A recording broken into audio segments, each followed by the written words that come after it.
Rakyat tuntut lindungi kepentingan awam. MySejahtera adalah aplikasi yang digunakan oleh Kementerian Kesihatan Malaysia KKM untuk mengesan kontak dan mengawal penularan wabak COVID-19. Ia asalnya dibangunkan oleh pihak KPI Soft Malaysia Sdn Bhd secara Corporate Social Responsibility CSR dan diizinkan penggunaannya oleh pihak KKM tanpa sebarang bayaran selama 1 tahun iaitu 27 Mac 2020 hingga 31 Mac 2021.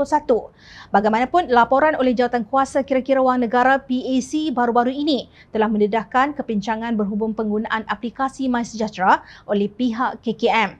Antaranya risiko berkaitan salah guna dan pendedahan data pribadi pengguna MySejahtera serta kemungkinan berlaku penawaran khidmat yang tidak melalui prosedur sepatutnya.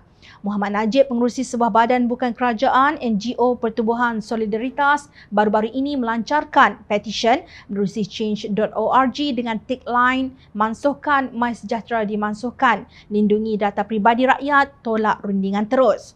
Petisyen tersebut membangkitkan beberapa persoalan iaitu bagaimana sebuah aplikasi yang dibangunkan secara CSR dan percuma untuk 1 tahun telah dijual kepada syarikat swasta lain selepas tamat tempoh 1 tahun.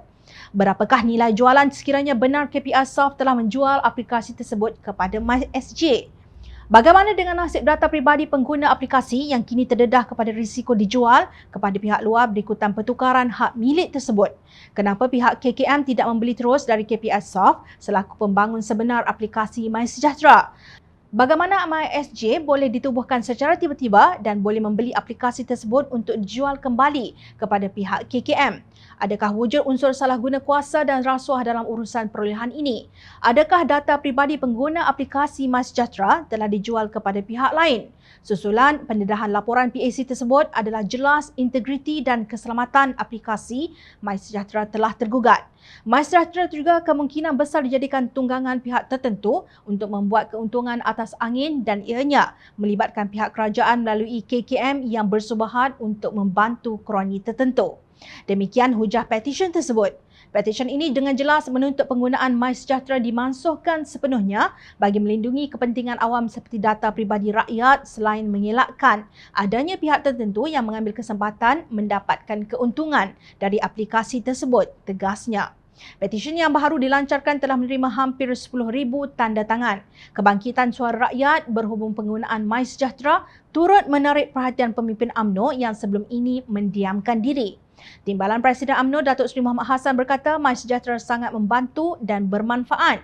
Namun, beliau berpendapat pelantikan entiti persendirian MySJ Sdn Bhd sebagai syarikat yang akan menguruskan aplikasi MySejahtera untuk fasa seterusnya adalah sesuatu yang membimbangkan. Beliau melihat terdapat beberapa kekeliruan yang wajar dijelaskan oleh KKM terutama tentang pelantikan MySJ Sdn Bhd melalui mekanisme rundingan terus dan bukannya melalui tender terbuka. Rakyat berhak mengetahui rasional dan motif serta kemampuan entiti yang terlibat. Apalagi kerana keputusan sebegini melibatkan pengurusan data pribadi dan maklumat kesihatan, pergerakan dan trend kehidupan puluhan juta rakyat Malaysia, ujarnya dalam satu kenyataan.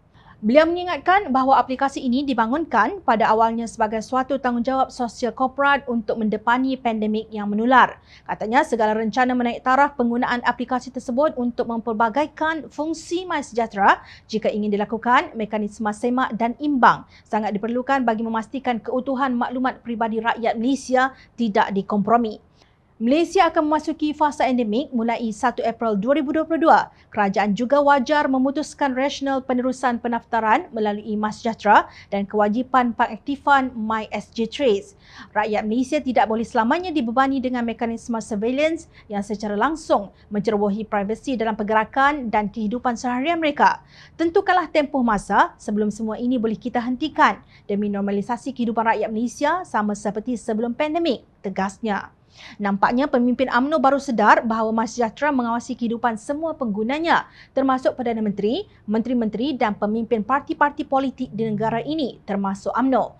Mungkin kita boleh terima jika pengawasan itu dilakukan oleh kerajaan demi keselamatan rakyat dalam waktu-waktu COVID-19 yang sukar ini.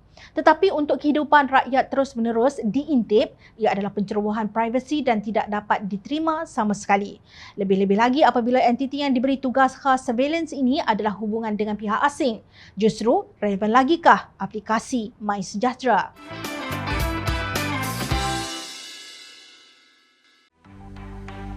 mencari maklumat dan berita politik yang bebas, kupasan yang tepat, panas. Dapatkannya secara eksklusif hanya di Jom Channel. Komitmen kami, rentasan berita Isnin hingga Jumaat. Berbicara dan isu semasa, kami garapkan secara langsung. Panel-panel berkaliber dan profesional. Interaktif, pandangan anda kami raikan.